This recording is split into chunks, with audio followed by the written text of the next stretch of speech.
A lot of people spend their entire lives trying to find a job that they don't hate. But the real goal isn't a better job. It's a life where your time actually belongs to you. See, I had a great job, was making multiple six figures a year, providing for my family, all those valuable things. But the reality was, I felt like my soul was being sucked out of me every day at my job. I felt like I was on a financial treadmill that I couldn't get off of. And the problem was that my entire financial livelihood depended on one thing: my ability to show up and trade my time for money. I had to start building a life where my time actually belonged to me. And if every dollar you make requires you to exchange another hour of your life, eventually your daily life will become an intolerable experience. I finally got to the point where the pain of staying the same finally overtook the pain of change. And in this video, I'll show you exactly what I did to get off the 9 to 5 treadmill and what I'm doing to create generational wealth for my family and build a life I never want to retire from. I'm Nick with Potential Redeemed. If this hits home for you, like and subscribe below.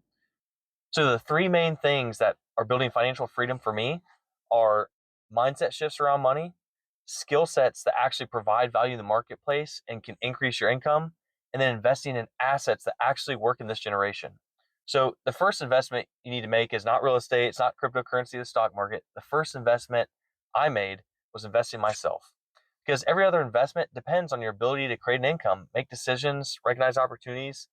Think about it this way: if someone gave you $1 million, you won the lottery, but you didn't have the knowledge, the discipline, or the habits to manage it, how long would that money actually last you?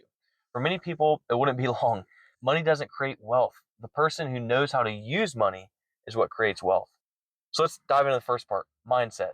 So for me, the big shift was when I began educating myself about money and how it really works. So I lost my job in 2021 during the big health scare at that time, and it forced me to rethink how I earned an income, what I thought about money. I was a traditional kind of saver, hoarder, and basically investing in retirement accounts like IRAs, things like that. But what I realized was that over time, those assets barely keep up with inflation. Every dollar I saved that just sat in a bank account was getting eroded every year because of inflation. And no matter how hard I worked or how much more time I put in, it just seemed like I was still going to be on a treadmill until I was 60 or 65. And that just wasn't the life I wanted to build for my family. I wanted a life where I could choose when to work and what kind of work I wanted to do, and to where I could make decisions where money didn't have the final say. And what I mean by that is, most of us, it's like, oh, well, are we going to be able to take a vacation or a couple of vacations this year? Well, we got to save up and see if we have the money. I wanted to get to the place where we could just choose to go and travel and do what we liked, or do the things we enjoy, or spend time with people we want to spend time with, and money wasn't the limiting factor. So I had to transform my mindset about money and realize that money is like manure, meaning if it just sits in a pile, it stinks. But if you strategically spread it around in the right things, developing yourself, your skill sets, investing in the right assets, it makes things grow. So that was the first shift I had to make, was my entire mindset about money had to change. I went from a scarcity mindset, holding money tightly, to an abundance mindset where I see money as just simply a tool that, when used properly, has the ability to multiply itself without me having to show up and trade my time for it. So one of the first changes I had to make was realize I had to change how I earned an income. So at that time, I became an electrician, was working in the field, trading my time for money. And it's not a bad career field, but you're limited by how many hours you can work. So what I ended up doing was getting into more of a sales role with the company I was at. And it was amazing because I learned in very short order that with communication skills, leadership skills, I could walk into a home, offer services, sell the job, and in an hour and a half, making that hour and a half what I used to make in a week in the field. So it was a mind blowing experience. But that shift, realizing that there's different ways to make money, completely transformed my mindset. And so that actually leads into the second point, which is skill sets. So your ability to earn an income is actually your greatest wealth building tool. Before you can invest thousands of dollars into assets, you need to create capital, right? So we're going to look at different skill sets and what those can provide for you. If you were like me, I was relying on traditional annual raises, relying on an employer begging for, oh, can I just, if I stay late and work these types of hours, that's how I was trying to build wealth, but it wasn't working, and it doesn't work. But what really moved the needle for me was when I increased my value I provided in the market. So that could be one of two things. One, you could stay with your employer, find another job where you have you can provide a higher value in what you do, meaning a leadership role, business skills, creating content for a business. But I believe one of the highest leverage skills you can learn is actually sales. Now, Sales is funny because it's often seen as a dirty word. You always think of kind of a greasy snake oil salesman or dirty used car salesman, but really all sales is solving someone else's problem, right? Nothing ever happens in the marketplace without a sale, right? Someone's plumbing doesn't get fixed, someone's car isn't purchased. We don't even go on a vacation without, finding the right place to stay at or the best way to take that trip. Each one of those things requires a sale. Meaning, if your ability to find out someone's problem and meet that need, that provides them a high level of value and they're willing to pay for it. That's all sales is. So with that, sales completely changed my life. And the first 9 months in reality was horrible. I was terrible at it. Was doing a lot of talking and trying to discount my way into sales. And it wasn't until I started investing in myself, sales training, books, videos, spending my time learning these skills. And then eventually the switch flipped and those skills started translating into more income for me without me having to spend more time on the job. So I actually spent less time at work, making way more money. In fact, I tripled my income within 90 days of starting to invest in sales skills and learning on my own, and then got really serious. And those next 2 months actually doubled my sales again. So I was basically able to 6x my income within a period of under a year, which is mind blowing because I never thought that was possible, right? So what that did too is those skill sets also went back to working on my mindset where my previous ceiling of what I thought I was capable of was completely blown off. So it opened my mind to other opportunities as well. So I guess the challenge with this would be when it comes to skill sets, you need to look at your life, what you enjoy doing, what you'd be open to doing, and ask yourself, what skill could you learn over the next 12 months that could increase your income 10,000, 20,000, 50,000 dollars a year more than what you're making now? Because what that will do is free up more of your time and allow you to start investing into assets. The problem is most people, when they think about trying to earn more income, they think, oh, I'm just going to get a side hustle or a side job or side gig. And it's like, that still involves you trading more of your time. If you're trying to build a life of freedom like I am, that's not going to work. So you have to invest in yourself and learn those skill sets, whether it's leadership. You could be really good at a certain tech or marketing, but sales for me is what I chose. That was the big lever I pulled that completely transformed my income. So the third thing that really moved the needle for me and started buying back financial freedom and allowed me to start building wealth is realizing every dollar I earn has a job. So is my money working for me or am I working for money? That was a question I had to ask. And when it came to assets, the reality was all I had really was 401k or Roth IRA, those traditional ones, but they weren't going to do for me what I wanted as far as building the life I desired. Meaning I wasn't going to be able to even touch those till I was 60. And the reality is, even if I had $2.5 million in those accounts, say by the time I retired, think about what that's actually going to buy you in 30 years, right? So, think about 30 years prior, most people could retire $1 million and be set. Now, living off the 4% rule, that's 40,000 a year. If you're living off 40,000 a year, even with a paid off house, you're living in poverty more than likely. And with that, as you're in your later years, like in your 60s, 70s, even 80s, if you live that long, you have increased medical expenses, which is going to completely suck down that IRA or that 401k. And I've seen it. I've seen it in my family members' lives. I'm sure you have as well. But it's a sad thing when you get to the point where you need in-home care and then it just completely evaporates all that wealth that individual is going to pass down to their children and their children's children to benefit them. So with that, I realized I had to start investing in assets that would keep up with inflation and that would allow me to free up my time now sooner than waiting until 60. That first one is real estate. And real estate is amazing. It's been an incredible asset for investors for hundreds of years, right? There's only so much land that God made and only so many desirable places that people want to actually live. So with real estate, you get amazing benefits. One is cash flow, meaning if you have a rental property and you buy it right, you can earn an income every single month because that renter is paying for the property's mortgage and covering the utility expenses of living there.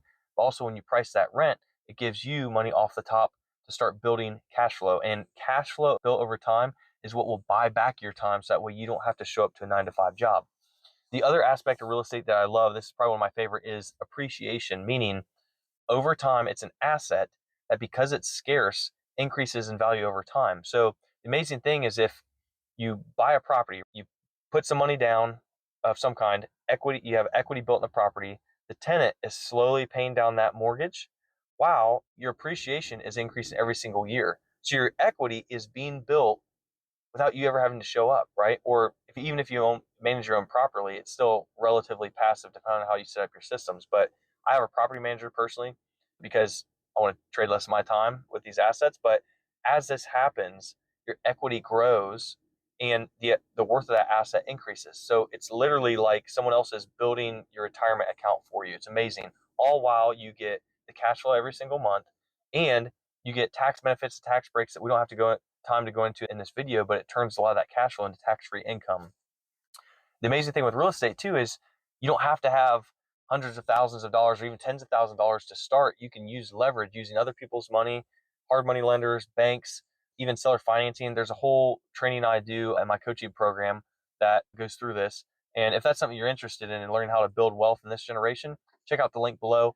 I got a free training that's actually a condensed portion of the mindset training I use for paid clients to transform their beliefs about money and start learning how to build assets in this generation that will build them a life they never want to retire from. So with that, real estate is one of the most powerful assets. And there's a reason why most millionaires and billionaires have some kind of allocation in real estate. And it's because it's time tested. It just works. And really the key with real estate is you don't have to become a real estate expert tomorrow. You just need to be the type of person that is willing to learn how to play the game. And that comes with coaching, mentorship, right? I have mentors in my life in real estate and have paid for mentorship, paid for different systems and programs, and has expedited my ability to start making income with these assets. The second asset I like is cryptocurrencies. Now, most people, the biggest mistake they make with crypto is treating it like holding a winning lottery ticket, right? Instead of understanding the technology and the financial transition we're going to. So in previous videos on my channel, you can check out, I talk about how we're going through the biggest wealth transfer humanity's probably ever experienced. And that is due to technological changes that are occurring in the financial system, meaning the entire undergirding, the plumbing, the rails, so to speak, of the financial system are changing and being updated with blockchain technology. And there's going to be certain cryptocurrencies similar to the internet era and the dot-com bubble where you're going to have a select few winners that are going to actually change the way the world works financially, and the rest are going to fall off and go to zero. So when it comes to cryptocurrencies, I like a handful of assets that are already solving real world problems, have relationships and partnerships with governments, institutions, banks, and different entities around the world that are actually going to use the technology, and then also have a fixed supply, right? Not some pump and dump meme coin scam or anything like that.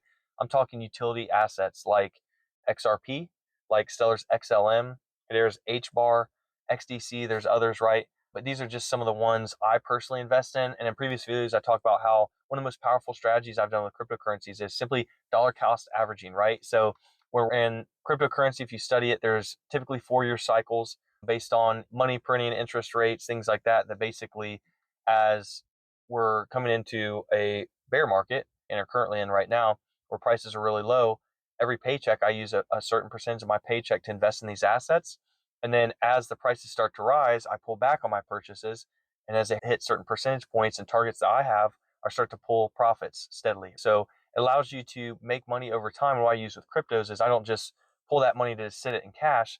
I pull that cash to put it into other assets like real estate, like investing in myself. But when I start my own business, right? Things that are going to continue to generate cash flow for me without me having to show up to a day job. So it's really easy to start. And the amazing thing is that with these cryptocurrencies, you don't have to be some accredited investor, right? You don't have to have $10,000.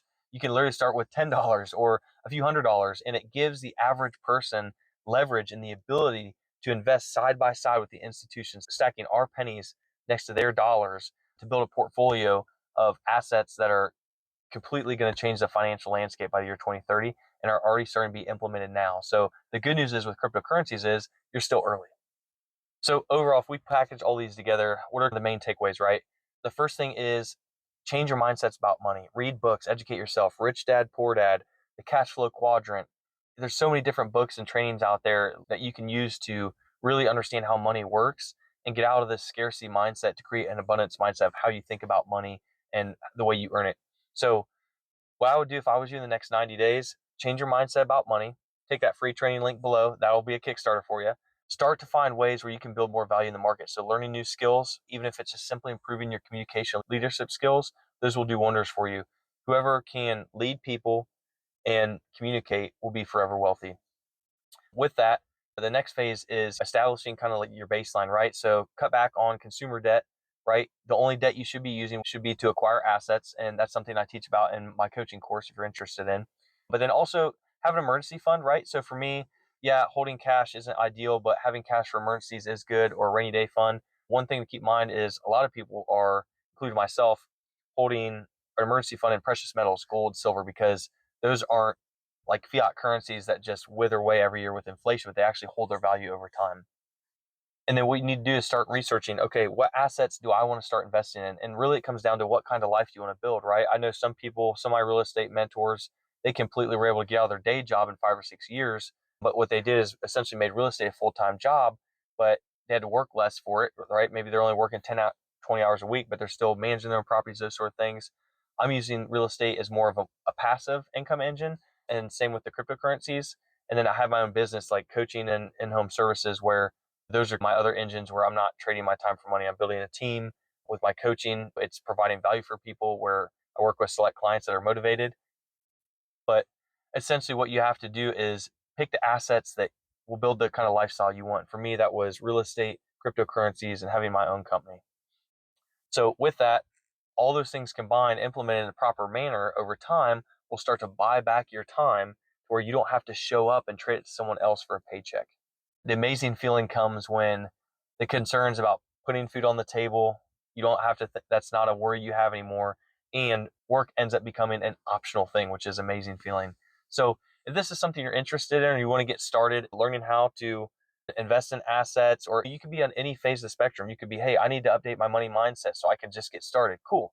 I can help you there. Or two, hey, you know what? Understand how money actually works. I need to learn some skill sets, or I'm ready to start investing in assets. I can help you with that as well. Our whole goal at Potential Redeemed is to help those people who are willing to invest in themselves create a life that they never want to retire from. So this is you. Subscribe below, check out that free training, and I'll see you in the next one.